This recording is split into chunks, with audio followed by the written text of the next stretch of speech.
여러분, 갑자기 쓰러지면 우리 가족이 어떻게 될까요? 지난주 제 사무실에 온 70대 할머니가 눈물을 흘리며 말씀하시더라고요. 선생님, 영감이 돌아가신 후에 애들이 처음으로 싸우는 걸 봤어요. 50년 넘게 살면서 그런 고함 소리는 처음이었는데, 유산 때문도 아니고 장례 방식 때문도 아니었어요. 단순히 무엇부터 해야 할지 몰라서 형제들이 싸운 거였죠. 장례식장부터 연락해. 아니야, 병원부터 가야 해. 아무리 화목한 가족도 준비가 없으면 그 순간 무너집니다. 저는 30년간 상속 전문 법무사로 일하며 이런 모습을 수없이 봤어요. 그리고 발견한 놀라운 사실이 하나 있습니다. 같은 상황에서도 어떤 가족은 평온하게 이별을 준비하는 반면 어떤 가족은 완전히 혼란에 빠져요. 그 차이를 만드는 건 돈도 학벌도 아니었습니다. 단 한 장의 종이였어요. 오늘 그 이야기를 들려드리겠습니다. 잠깐만요. 앞으로 전해드릴 내용이 정말 중요합니다. 구독과 좋아요 한번 눌러주시면 큰 힘이 됩니다. 새벽 4시 갑자기 울려댄 전화벨 소리에 잠에서 깼습니다. 선생님, 어머니가 숨을 쉬지 않으세요. 저는 이재훈, 30년간 상속 전문 법무사로 일하며 수천 건의 상속 업무를 처리해온 사람입니다. 동시에 응급의학과 의사였던 아버지 밑에서 자라며 임종 현장을 수없이 목격했죠. 그런 제가 그날 새벽 완전히 무력해졌습니다. 전화를 받는 순간 머릿속이 하얘졌어요. 평소 냉정하게 법적 절차를 안내하던 제가 막상 제 일이 되니까 아무것도 생각나지 않더라고요. 급히 현장에 도착했을 때 이미 시간은 멈춰 있었습니다. 78세 어머니는 안방에서 평안한 모습으로 돌아가셨고 가족들은 오열하고 있었어요. 그런데 눈물도 잠시 곧 더 큰 혼란이 시작됐습니다. 큰형이 소리쳤습니다. 일단 장례식장부터 연락해야 해. 둘째 형은 반박했어요. 아니야, 먼저 응급실로 모셔야 하는 거 아냐? 병원에 가서 뭘 해? 이미. 그래도 사망진단서 같은 건 받아야 하잖아. 순식간에 형제 간에 고성이 오갔습니다. 재산 때문도 아니고 장례 방식을 두고도 아니었어요. 정말 단순하게 무엇을 어떤 순서로 해야 하는지 몰랐기 때문이었습니다. 상속 전문가라는 저도 마찬가지였어요. 법적 절차는 훤히 알지만 임종 직후 실제 해야 할 일들의 순서는 막막했거든요. 결국 우리는 새벽 내내 이것저것 알아보느라 정신없었습니다. 누구는 119에 전화하자 했고 누구는 동네 장례식장에 연락해 보자 했어요. 그 과정에서 첫 번째 실수를 했습니다. 급한 마음에 먼저 장례식장에 전화를 걸었거든요. 그런데 상담원이 말하더군요. 사망진단서가 없으면 아무것도 진행할 수 없습니다. 허탈했어요. 그제야 병원부터 가야 한다는 걸 깨달았죠. 두 번째 실수도 이어졌습니다. 어머니를 병원으로 모시기 전에 가족들이 정성스럽게 깨끗한 수의로 갈아입혀 드렸어요. 마지막 돌이라는 생각으로요. 그런데 병원 응급실에서 의사가 난색을 표했습니다. 사망 당시 상황을 정확히 파악하기 어렵다며 혹시 모를 상황에 대비해 경찰에 신고가 필요할 수도 있다고 하더군요. 뭐라고요? 우리가 범죄자라는 뜻인가요? 가족들은 발끈했어요. 선한 마음으로 한 일이 오히려 의혹을 사게 된 거죠. 다행히 오해는 곧 풀렸지만 그 과정에서 받은 상처는 쉽게 아물지 않았어요. 세 번째 실수는 119 신고 과정에서 일어났습니다. 당황한 가족 중 한 명이 할머니가 쓰러졌어요. 의식이 없어요 라고 신고했거든요.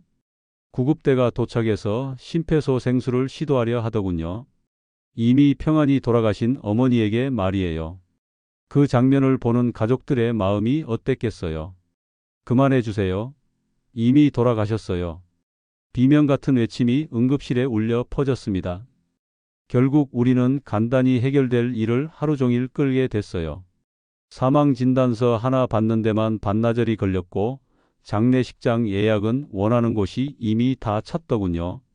화장장 예약도 마찬가지였어요. 3일장으로 계획했던 장례는 결국 5일장이 됐습니다. 그때 깨달았어요. 아무리 효심이 깊고 우애가 좋은 가족이라도 준비가 없으면 속수무책으로 무너진다는 것을요. 법무사로 일하면서 비슷한 상황을 수없이 봤습니다.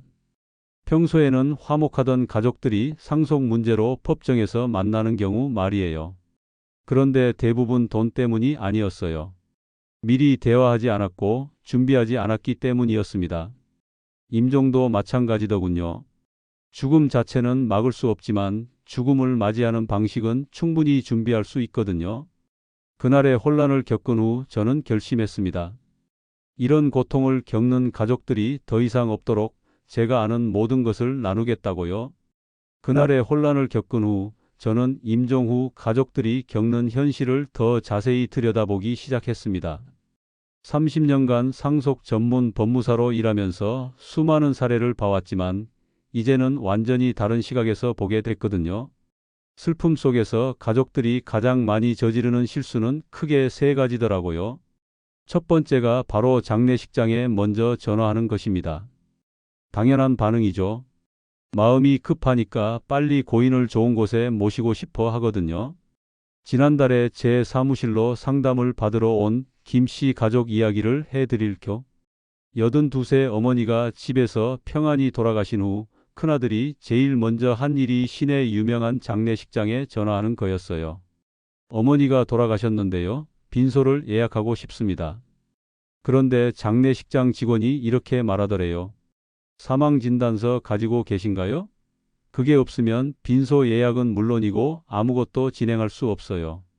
결국 그 가족은 하루를 허비한 후 원래 원하던 곳이 아닌 훨씬 멀고 시설도 떨어지는 장례식장에서 빈소를 차려야 했습니다. 좋은 곳들은 이미 예약이 꽉 찬 상태였거든요. 두 번째 실수는 고인을 함부로 움직이는 것입니다. 물론 나쁜 마음에서가 아니에요. 오히려 효심에서 나오는 행동이죠. 작년에 제가 직접 목격한 사례입니다.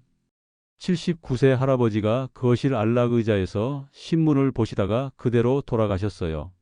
자식들은 할아버지께서 불편하실까봐 정성스럽게 깨끗한 옷으로 갈아입혀 드리고 평소 주무시던 안방으로 모셨죠. 그런데 나중에 응급의학과 의사가 와서 사망진단서를 작성하려고 보니까 문제가 생겼어요. 실제 돌아가신 장소와 현재 계신 곳이 다르다는 거였죠. 혹시 사망 경위에 대해 정확히 파악하기 어려우니 경찰에 신고해야 할 수도 있겠네요. 의사의 이 한마디에 가족들은 패닉 상태가 됐어요. 우리가 뭔가 잘못한 건가요? 아버지를 편안한 곳에 모신 것뿐인데. 결국 경찰이 와서 조사하느라 반나절이 걸렸고 3일장으로 계획했던 장례는 이틀이나 늦어졌습니다. 선한 마음으로 한 일이 오히려 장례 절차를 복잡하게 만든 거죠. 세 번째 실수는 119에 부정확하게 신고하는 것입니다. 급한 마음에 정확하지 않은 표현을 쓰는 거예요. 할머니가 쓰러졌어요. 의식이 없어요. 이렇게 신고하면 구급대는 응급 상황으로 판단합니다. 현장에 도착해서 심폐소생술을 시도하려고 하죠. 이미 평안히 돌아가신 분에게 말이에요. 실제로 60대 며느리가 88세 시어머니 임종을 이런 식으로 신고했다가 큰 상처를 받은 경우가 있었어요. 구급대원들이 심폐소생술 장비를 들고 와서 시도하려는 걸 보고 기겁해서 말렸거든요. 안 돼요. 이미 돌아가셨어요. 그 며느리분의 비명 같은 외침이 지금도 귀에 맴돕니다. 이미 임종하신 경우 가족에게는 정말 큰 상처로 남더라고요. 이런 초기 실수들은 연쇄적으로 더 큰 문제를 만들어냅니다. 사망진단서를 늦게 받으면 모든 절차가 뒤로 밀려요. 빈소 예약이 늦어지니까 원하는 장례식장을 이용할 수 없게 되죠. 화장장 예약도 마찬가지예요. 서울시립승하원 같은 곳은 보통 사흘에서 나흘은 기다려야 하거든요. 그러면 3일장 계획이 5일장으로 늘어납니다. 장례 기간이 길어지면 그만큼 비용도 늘어나고 가족들도 지치게 되죠. 더 큰 문제는 사망진단서 원본이 여러 군데 필요하다는 거예요. 은행에서 계좌 정리할 때도 필요하고 보험금 청구할 때도 필요하고 국민연금 정리할 때도 필요해요. 그런데 병원에서는 보통 한두 장만 발급해 주거든요. 결국 장례 기간 중에도 병원을 몇 번씩 왔다 갔다 하면서 추가 발급을 받아야 해요. 제가 처리했던 한 가족은 사망 진단서 때문에 병원을 4번이나 갔어 왔다고 하더라고요. 슬픔도 큰데 이런 번거로운 일까지 해야 하니까 정말 힘들어 하시더라고요. 이런 과정에서 가족 간의 갈등도 생겨요. 누구 하나 잘못하려고 한 게 아닌데 서로 탓하게 되거든요. 오빠가 차근차근 알아보자고 했으면 이런 일 없었을 텐데. 당신이 성급하게 장례식장부터 알아봐서 이렇게 꼬인 거야. 이런 말다툼이 시작되면 정작 중요한 건 놓치게 됩니다. 고인을 잘 모시고 마지막 인사를 나누는 것 말이에요. 특히 요즘은 핵가족 시대라 이런 경험이 있는 어른이 주변에 없어요. 예전에는 동네 어르신들이 이럴 땐 이렇게 하는 거야 라고 알려주셨는데 지금은 모든 걸 혼자서 해결해야 하거든요. 인터넷에는 정보가 넘쳐나지만 막상 그 상황이 되면 어떤 게 정확한 정보인지 판단하기 어려워요. 게다가 슬픔과 혼란이 뒤섞인 상황에서는 더욱 그렇죠. 결국 가족들이 눈물보다 먼저 맞닥뜨리는 건 차가운 현실이었습니다. 바로 서류와 행정 절차라는 벽이었어요. 사랑하는 사람을 잃은 슬픔을 채 정리하기도 전에 해야 할 일들이 산더미처럼 쌓이는 거죠. 이런 현실을 목격하면서 저는 한 가지 의문이 들었습니다. 과연 모든 가족이 이런 혼란을 겪을까? 혹시 미리 준비한 가족들은 다를까? 그 답을 찾기 위해 저는 병원 응급실에서 두 가족의 사례를 자세히 관찰해 봤습니다. 정말 극명한 차이가 있더라고요. 첫 번째는 준비된 가족이었습니다. 76세 할머니가 돌아가신 후 가족들이 보인 반응이 놀라웠어요. 물론 슬퍼하고 눈물을 흘렸지만 그와 동시에 침착하게 행동했거든요. 둘째 아들이 주머니에서 종이 한 장을 꺼냈어요. 거기에는 할머니의 주치의 연락처, 평소 다니시던 병원 정보, 복용하던 약 목록이 적혀 있었습니다. 또 할머니가 원하시던 장례 방식, 화장장 정보, 연락해야 할 친척들의 전화번호까지 정리돼 있더라고요. 어머니가 미리 정리해 두신 내용입니다. 그 말과 함께 가족들은 역할을 나눠서 움직이기 시작했어요. 한 명은 주치의에게 연락하고 한 명은 미리 알아둔 장례식장에 전화했습니다. 또 다른 가족은 할머니가 원하시던 대로 친척들에게 연락했고요. 놀라운 건 3시간 만에 모든 절차가 끝났다는 거예요. 사망 진단서도 빠르게 발급받고 원하던 장례식장에 빈소도 차렸습니다. 화장장 예약까지 계획대로 진행됐죠. 무엇보다 인상 깊었던 건 가족들의 모습이었어요. 슬픔은 있었지만 서로 원망하거나 다투지 않았거든요. 오히려 할머니의 뜻을 따라서 차분히 마지막 인사를 준비하고 있었습니다.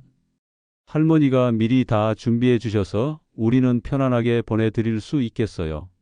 그 며느리분의 말이 지금도 기억에 남아요.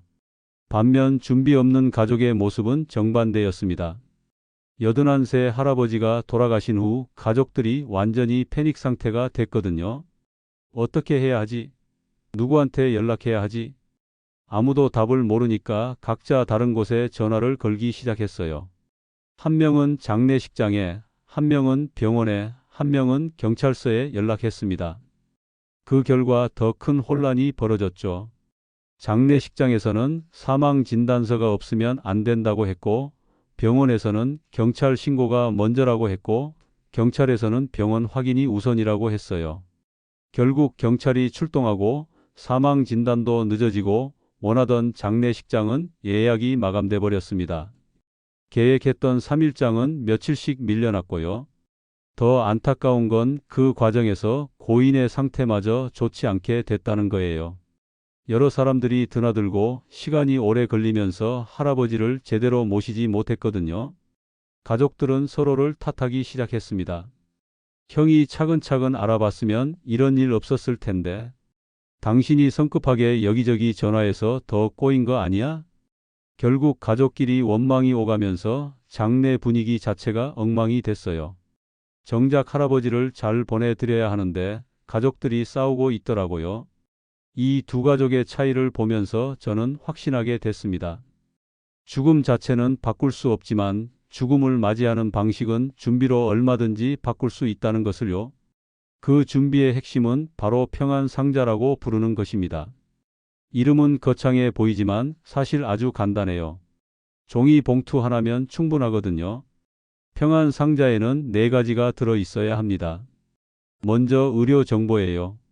최근에 다니는 병원이 어디인지, 주치의 선생님 연락처는 뭔지, 평소 복용하는 약은 어떤 것들인지 적어두는 거죠. 이게 있으면 사망진단서 발급이 훨씬 빨라져요.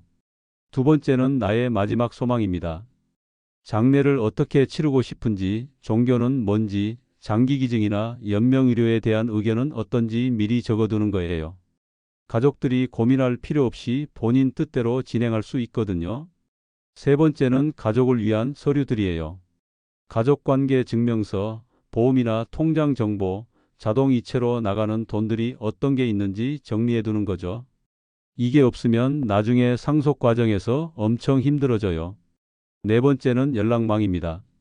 친척들, 가까운 지인들, 종교단체 연락처를 미리 정리해 두는 거예요. 부고를 알릴 사람들 말이죠. 이 4가지만 종이 한 장에 적어서 가족들이 알 수 있는 곳에 두면 됩니다. 정말 간단하죠? 그런데 이 작은 종이 한 장이 만드는 차이는 어마어마해요. 장래의 혼란을 3시간 만에 정리할 수도 있고 반대로 10시간 넘게 가족끼리 싸움으로 만들 수도 있거든요. 실제로 제가 상담했던 한 가족은 평안 상자 덕분에 정말 평온한 장례를 치렀어요. 83세 아버지가 돌아가신 후에도 가족들이 전혀 당황하지 않고 차근차근 절차를 밟아 나갔거든요. 아버지께서 이미 다 준비해 주셨으니까 우리는 그 뜻대로 하면 되겠네요. 이런 말을 하면서 오히려 아버지의 세심함에 감동받더라고요. 반대로 아무 준비도 없던 다른 가족은 몇 주가 지나도록 갈등이 해결되지 않았어요. 장례는 어떻게든 치렀지만 그 과정에서 생긴 상처들이 아물지 않는 거죠. 그런데 평안 상자를 준비하는 것보다 훨씬 더 중요한 게 하나 있습니다. 그 어떤 서류나 절차보다 소중한 것이죠. 바로 작별의 시간입니다. 제가 30년간 수많은 가족들을 지켜보면서 발견한 한 가지 사실이 있어요. 임종 직후 첫 15분을 어떻게 보내느냐가 그 후 몇 년간의 슬픔 회복 과정을 좌우한다는 것입니다. 얼마 전 제가 직접 목격한 장면을 말씀드릴게요. 80세 할머니가 병원에서 돌아가신 후 가족들이 어떻게 행동했는지 봤거든요. 할머니가 마지막 숨을 거두시자마자 큰아들이 바로 핸드폰을 꺼냈어요. 장례식장에 전화를 걸려고 하더라고요. 그때 제가 조심스럽게 말씀드렸습니다. 잠깐만 기다려 보시는 게 어떨까요? 지금은 할머니와 마지막 시간을 보내시는 게 더 중요할 것 같은데요. 그 말을 들은 가족들이 잠깐 멈춰 섰어요. 그리고 하나둘씩 할머니 곁으로 다가갔습니다. 어머니, 그동안 고생 많으셨어요. 사랑합니다, 할머니. 편안히 가세요. 조용한 병실에서 가족들의 작은 속삭임만 들렸어요. 누구도 서둘러 전화를 걸거나 뭔가를 하려고 하지 않았죠. 그냥 할머니의 손을 잡고 얼굴을 바라보며 마지막 인사를 나눴습니다. 그 시간이 딱 15분 정도였어요. 그 후 가족들은 차분하게 필요한 절차들을 밟아 나갔습니다. 물론 슬픔은 있었지만 뭔가 평온한 느낌이었어요. 마치 할머니와 제대로 작별 인사를 나눈 안도감 같은 게 있더라고요. 반대로 다른 가족은 완전히 달랐습니다. 78세 할아버지가 돌아가시자마자 가족들이 바로 바쁘게 움직이기 시작했어요. 빨리 장례식장에 연락해야 해. 병원 직원한테 물어봐야지. 친척들한테도 알려야 하고. 할아버지는 침대에 혼자 계셨고 가족들은 복도에서 전화를 걸고 있었어요.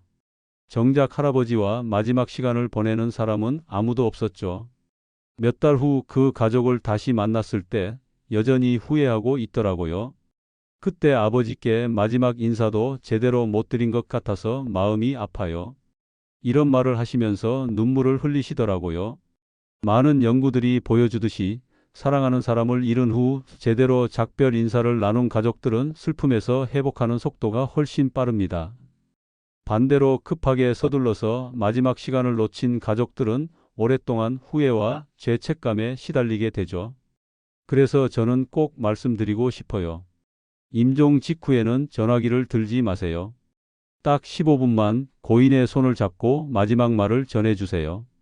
그동안 고생 많으셨어요. 사랑합니다. 고마웠습니다. 편안히 가세요. 이런 간단한 말들이면 충분해요. 거창할 필요 없습니다. 진심이 담긴 한마디면 되거든요. 이 시간이야말로 진짜 황금 시간입니다. 모든 서류와 절차는 나중에도 할 수 있지만 이 순간은 지나가면 다시 돌아올 수 없거든요. 그런 다음에 차근차근 준비해둔 평안 상자를 꺼내면 됩니다. 감정적인 작별 시간과 현실적인 준비가 모두 이루어지는 거죠.